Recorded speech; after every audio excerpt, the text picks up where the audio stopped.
Assalamualaikum warahmatullahi wabarakatuh. Halo guys, kembali lagi bersama aku Siti Aura Fortuna Rahmadina.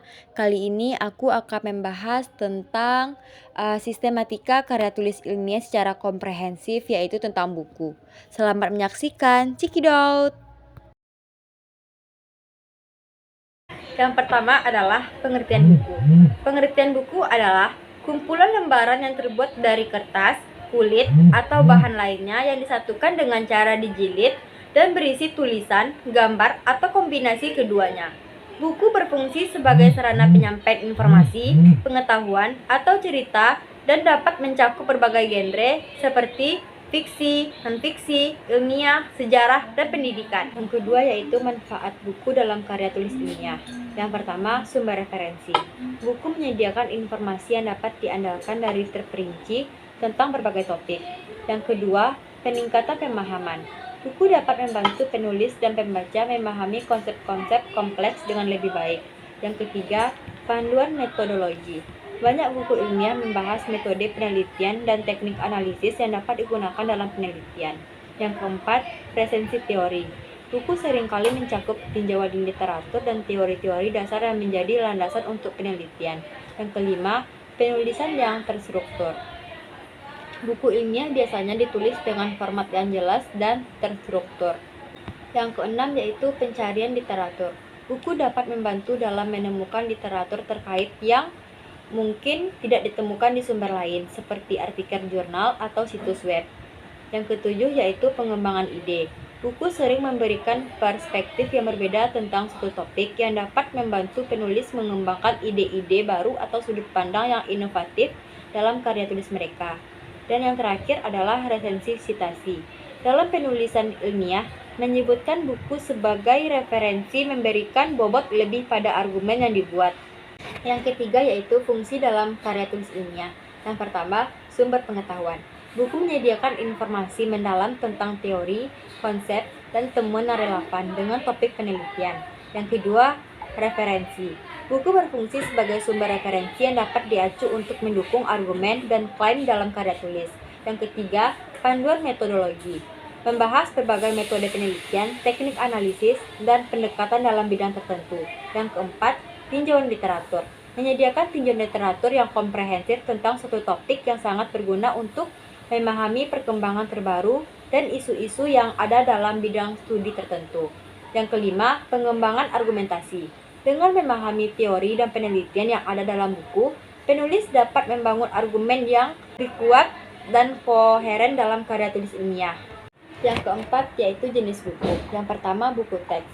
Buku ini dirancang khusus untuk tujuan pendidikan dan sering digunakan sebagai sumber utama dalam pembelajaran di institusi pendidikan. Yang kedua, buku referensi. Mencakup ensiklopedia, kamus, dan buku pegangan yang memberikan informasi faktual dan ringkas tentang berbagai topik. Yang ketiga, buku monografi. Membahas suatu topik atau subjek tertentu secara mendalam. Yang keempat, buku ilmiah. Buku ini ditulis oleh peneliti atau akademis yang memaparkan hasil penelitian, teori, dan analisis secara sistematis. Yang kelima yaitu kumpulan tulisan. Adalah koleksi tulisan dari berbagai penulis yang membahas tema atau topik tertentu. Yang keenam yaitu buku seri. Diterbitkan sebagai bagian dari seri atau koleksi yang memiliki tema atau subjek yang sama. Yang ketujuh, disertasi dan tesis. Adalah karya tulis yang ditulis untuk memenuhi syarat gelar akademik seperti gelar master atau doktor. Yang ke-8, buku biografi dan autobiografi. Mengisahkan kehidupan seseorang seiring kali menyajikan perspektif yang mendalam tentang pengalaman, pemikiran, dan kontribusi individu dalam bidang tertentu. Yang ke-9, buku tentang metodologi penelitian.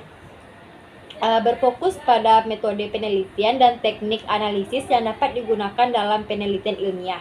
Yang ke-10 adalah buku statistik. Ini menyajikan data statistik dan analisis yang relevan dengan topik penelitian serta cara menginterpretasi dan menggunakan. Yang kelima adalah struktur penulisan buku. Yang pertama, judul buku. Menarik perhatian dan mencerminkan isi buku. Yang kedua, kata pengantar. Memperkenalkan buku dan penulis. Menjelaskan tujuan penulisan dan latar belakang topik. Yang ketiga, daftar isi, menyediakan ringkasan struktur buku Yang keempat adalah pendahuluan, memperkenalkan topik secara lebih mendalam, menjelaskan pentingnya topik dan pertanyaan penelitian yang ingin dijawab. Yang kelima, bab-bab utama. Buku ini dibagi menjadi beberapa bab yang membahas subtopik atau aspek tertentu dari topik utama. Setiap bab biasanya memiliki struktur sebagai berikut. Judul bab menyebutkan topik yang dibahas. Subjudul jika diperlukan untuk membagi isi bab menjadi bagian-bagian yang lebih kecil. Isi bab menjelaskan mendetail tentang topik, termasuk teori, data, analisis, dan contoh yang relevan. Kesimpulan bab, ringkasan poin-poin penting dari bab tersebut. Yang keenam yaitu kesimpulan, menyajikan ringkasan dari temuan dan argumen yang telah dibahas dalam buku. Yang ketujuh, daftar pustaka, menyediakan daftar semua sumber yang dirujuk dalam buku, termasuk buku, artikel, dan dokumen lainnya. Yang kedelapan, lampiran. Lampiran ini dibikin jika ada, yaitu menyertakan informasi tambahan yang relevan seperti tabel, grafik, atau dokumen lain yang mendukung isi buku tetapi terlalu panjang untuk dimasukkan dalam bab utama. Yang kesembilan, indeks jika diperlukan. Daftar istilah dan topik yang dibahas dalam buku disertai dengan nomor halaman untuk memudahkan pembaca mencari informasi tertentu. Yang ke-10, biografi penulis. Menyediakan informasi tentang latar belakang penulis, pengalaman, dan keahlian yang relevan dengan topik tertentu. Yang keenam yaitu pengertian resensi buku. Resensi buku adalah sebuah tulisan yang memberikan penilaian, analisis, dan ringkasan terhadap sebuah buku. Tujuannya adalah untuk memberikan informasi kepada pembaca tentang isi buku, kelebihan, kekurangan, serta konteks atau relevansi buku tersebut. Berikut adalah beberapa elemen penting dalam resensi buku. Yang pertama adalah informasi dasar buku. Judul buku, nama buku yang diresensi, penulis, nama penulis dan latar belakangnya jika relevan, penerbit, nama penerbit dan tahun terbit, jumlah halaman, menyebutkan jumlah halaman buku, ringkasan isi, memberikan gambaran umum tentang isi buku, termasuk tema utama, argumen, dan struktur. Tiga adalah analisis penilaian, menyoroti aspek positif dari buku, seperti gaya penulisan, kedalaman analisis, originalitas ide, atau kekuatan narasi. Yang keempat, kontribusi terhadap bidang terkait, menjelaskan bagaimana buku ini berkontribusi pada pengetahuan, penelitian, atau diskusi dalam bidang tertentu. Yang kelima yaitu kesimpulan, memberikan ringkasan dari penilaian yang telah dibuat dan menyatakan rekomendasi. Apakah buku ini layak dibaca atau tidak, serta untuk siapa buku ini paling sesuai. Yang keenam yaitu gaya penulisan, menggunakan bahasa yang jelas dan mudah dipahami, serta gaya penulisan yang sesuai dengan audiens yang dituju. Sekian pembahasan dari aku, terima kasih banyak. Assalamualaikum warahmatullahi wabarakatuh.